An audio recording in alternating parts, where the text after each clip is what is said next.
Hey, it's your girl Carla Renata, aka the Curvy Film Critic. Vox Lux is a very unusual film, but I absolutely loved it. It's produced by Bold Films. It stars Natalie Portman, Jude Law, and Raffey Cassidy. I recently sat down with Brady Corbet, the director, to chat about why the title Vox Lux and what it means, and why he cast Raffey Cassidy in double roles. Take a listen. It starts out with this mass shooting, right? And then it goes into the world of Celeste. Was that a conscious choice to start with that mass shooting and how that eventually colors her life and her career and her as a mother? Oh, completely. I mean, the film is complicated because I have complicated feelings about its subject matter in general. I think that you have a character who writes and performs something from the very bottom of her heart. It's not that she's so incredibly gifted, it's that she's so sincere. And then her situation is exploited, and she's too young to have an opinion about the way in which her situation is being exploited. And then the other thing is that it is fun. Part of the road to success, or these, little triumph in one's life, big or small, it's exhilarating to have a dream and see yourself making progress. And the film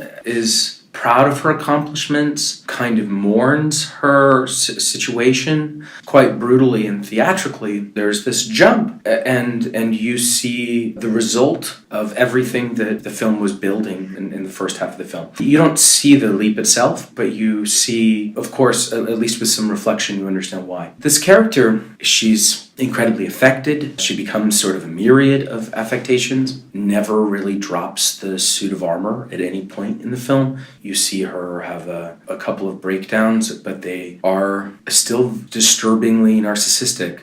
They are, actually. Yeah, I mean, it's hard because, for me, Celeste's character is an absolutely tragic one. But part of the reason that I cast Raffey in both as young Celeste and the daughter was that I felt that somehow it saved the film from being completely cynical to at least see this face, this person that you're rooting for. And even though the character that she initially inhabits falls from grace, perhaps the next generation, even though their future is uncertain, I can tell already I have a daughter, and I know that she's smarter at her age than I was at her age. Incredibly savvy and really aware. Mm-hmm. And so the thing about the film is that almost every choice functions with a double meaning. The title of the film is interesting because the film's called Vox Lux for a couple of reasons. One, and actually the most important one, is that because of the alliteration, it sounds good. And so it's a seductive combination of letters. So essentially, it's very easy to brand it.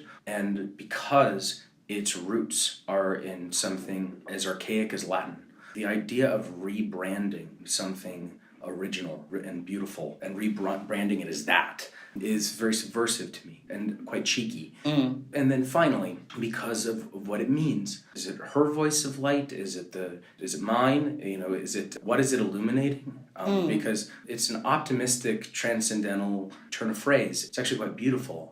The film is so embittered and embattled that for it to have this transcendental possibility at the end when you reflect on what the film is illuminating, for all of those reasons, thought that it was the best title for the film. And it's been fascinating. The reactions to the film have been fascinating. They're all over the map. Yeah, it's a lot going on because you have the mass shooting at the beginning, the makings of a pop diva element happening. Then you have the relationship between her and the manager going down. Then you have the relationship between her and her daughter. Then you have her opiate abuse and addiction. There's so many things going on. It made the film, for me, extremely fascinating to watch. And it was very reminiscent to me. For some reason, when I was watching it, I kept thinking about Bobby Christina and Whitney Houston. Yeah. For some reason, that's immediately who came to my mind as I was watching it. Yeah, and it's interesting. I haven't seen the Whitney Houston documentary that's out. They said that there is a sequence where apparently she describes speeding through a tunnel, and there's this she talks about this dream or being in a hallway or something like this, and which I thought was really fascinating. It's obviously totally accidental because I haven't seen it. I think that it is to reach the level or status of an icon, it must be so complicated because it must make you reflect on iconography in general because you sort of know how flawed you are. I mean, you have personal, intimate knowledge of all of the things that make you human. When you're an icon, it's hard to have other icons. Because where do you go from there? Yeah, here's a young lady who has little to no control over her career and her personal life. Everybody else has something to say about it except for her. And in the one moment that she tries to exercise that is not met with very well. The other thing that was fascinating to me as a person that is in the media, that roundtable scene or that press conference gave me life. Right. That was hilarious. Why did you choose to include that? First of all, I think it's interesting. I think it's an interesting procedure. I like it's sort of been the same for many, many decades. And so I was always trying to find ways of talking about contemporary issues in a very old-fashioned way. The idea that those scenes or sequences could just as easily existed in the 1950s or something because of the film's relationship to Douglas Sirk and Max Ophuls and Cassavetes' Opening Night and so many classic films. I tried to avoid cell phones or anything that would date the film to a really specific moment. I noticed that too, yeah. Because I just thought it would. I felt like to treat this contemporary subject matter like an old-fashioned melodrama and sort of photograph like an old-fashioned melodrama in many ways and lit like one would somehow reflect on the past while looking towards the future and criticizing the present. All of those things are in there. I love that. Well, that's my time. So nice to talk with you. Thanks, Brady. It was great talking to you, too.